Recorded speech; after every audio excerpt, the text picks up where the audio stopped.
Assalamualaikum warahmatullahi wabarakatuh.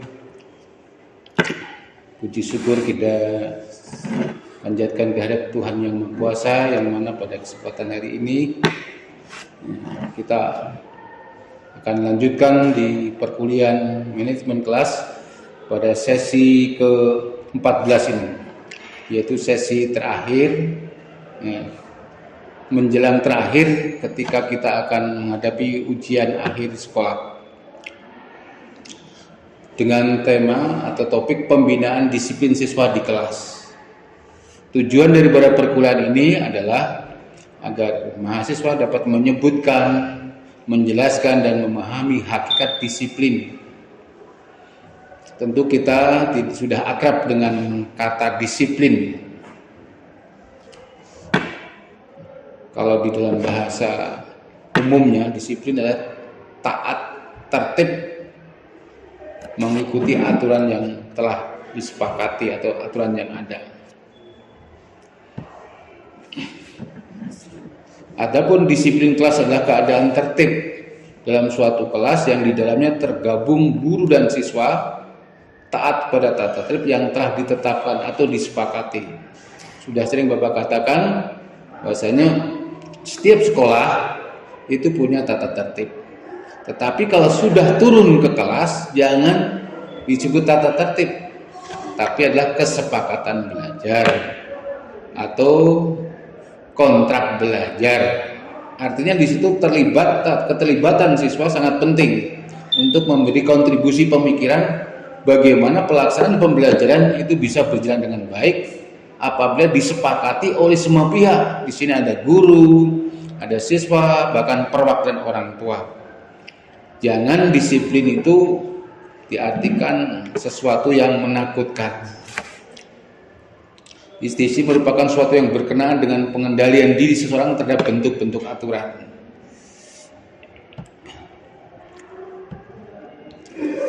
Ada pendekatan-pendekatan yang dilakukan oleh guru atau oleh suatu komunitas, itu ada yang melakukan pendekatan otoriter, dipaksakan, top down, dibuat oleh suatu institusi atau pimpinan, diserahkan untuk dilaksanakan kepada stafnya atau karyawannya.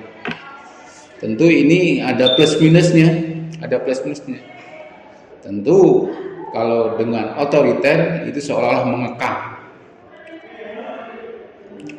Tapi kalau demokrasi juga adanya sumbangsi pemikiran, kontribusi pemikiran ketika membentuk tata tertib untuk mewujudkan disiplin. Ada yang disiplin demokratis.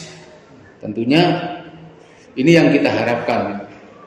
Sebab setiap orang atau setiap anak punya gagasan, punya ide, punya pemikiran bagaimana sebetulnya merdeka. Seperti kaitannya implementasi kurikulum merdeka itu intinya memberi kemerdekaan, mengeksplorasi anak-anak tersebut untuk belajar, bukan dalam situasi takut, menyeramkan, sehingga tidak optimal potensi anak tersebut. Lalu ada dengan bertindak keras, ada yang memecahkan siklus. Artinya di sini tentu kita mencari pendekatan yang tepat.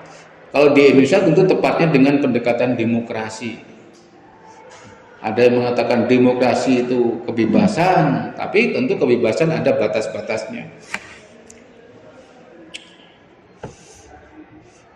Sekarang penerapan disiplin kelas, tentu guru harus ingat apa yang dipesankan oleh Ki Hajar Dewantara, yaitu dengan sistem amongnya. Jadi menjadi role model adalah guru. Bagaimana anak-anak bisa menyontoh guru? Tentu guru dululah yang harus disiplin. Tidak disiplin, buang sampah, jangan sembarangan, buang sampah, jangan coret-coret. Ini tidak cukup dengan kata-kata, tetapi dengan perilaku sambil diberi penguatan. Mengapa Bapak mengambil sampah di bawah ini? Karena dilihat kan tidak sedap dipandang di mata, kotor, simpan.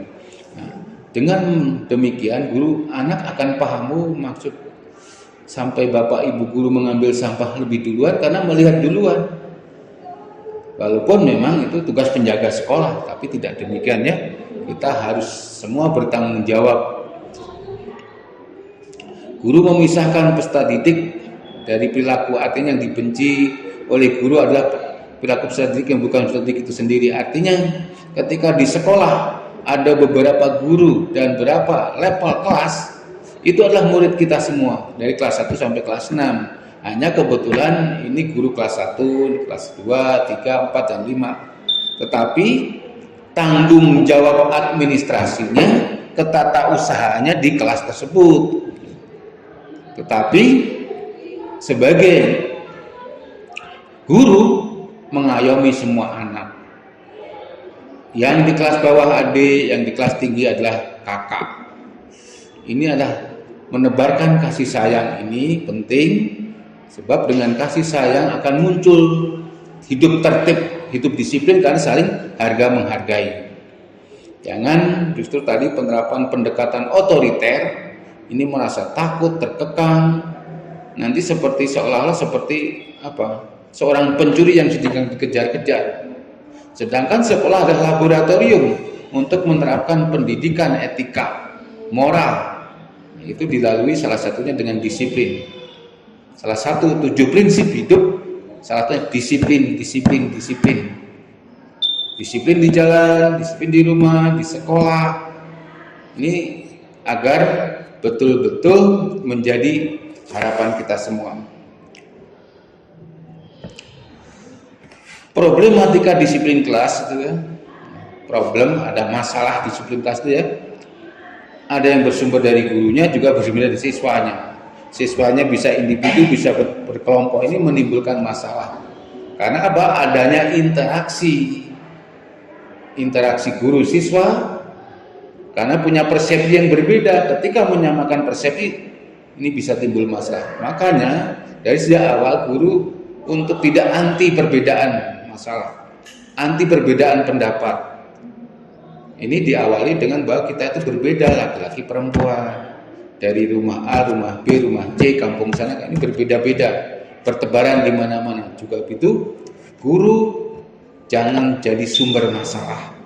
Apabila guru telah mengikuti ing ngaso suntulodo ing madya manganso tuturi handayani, maka cukuplah untuk bekal sebagai seorang pribadi guru yang disiplin, yang bisa dicontoh dan diteladani oleh siswa. Bahkan kecenderungan anak-anak sekarang, atau waktu kita sekolah, kita kadang-kadang lebih mengidolakan guru daripada orang tua. Karena apa? Intensitas komunikasinya di sekolah 6 sampai 5 jam tersebut ternyata sangat berkualitas. Kalau di rumah memang 19 jam, tapi anak kan komunikasinya terbatas. Hanya minta uang jajan, makan, tidur gitu. Tapi intensitas karena dengan jadwal tersebut. Tentunya ini tidak boleh terjadi ya. Tetap guru kita yang pertama orang tua, ini guru kedua. Untuk menanamkan disiplin ini memang tidak bisa sendiri ya. Anak kita masih belajar, tumbuh kembang, akan menghadapi berbagai masalah, sehingga menyikapi masalah ini akan menimbulkan kesenjangan. Berikutnya, kita di dalam menerapkan disiplin harus tahu kebutuhan siswa. Siswa itu tentu sekolah supaya memperoleh pendidikan, memperoleh pengetahuan. Mereka harus diperlakukan duduk sama rendah, berdiri sama tinggi, berat sama dipikul, ringan sama dijinjing. Ini dalam rangka apa? Penyetaraan, persamaan manusia itu sama.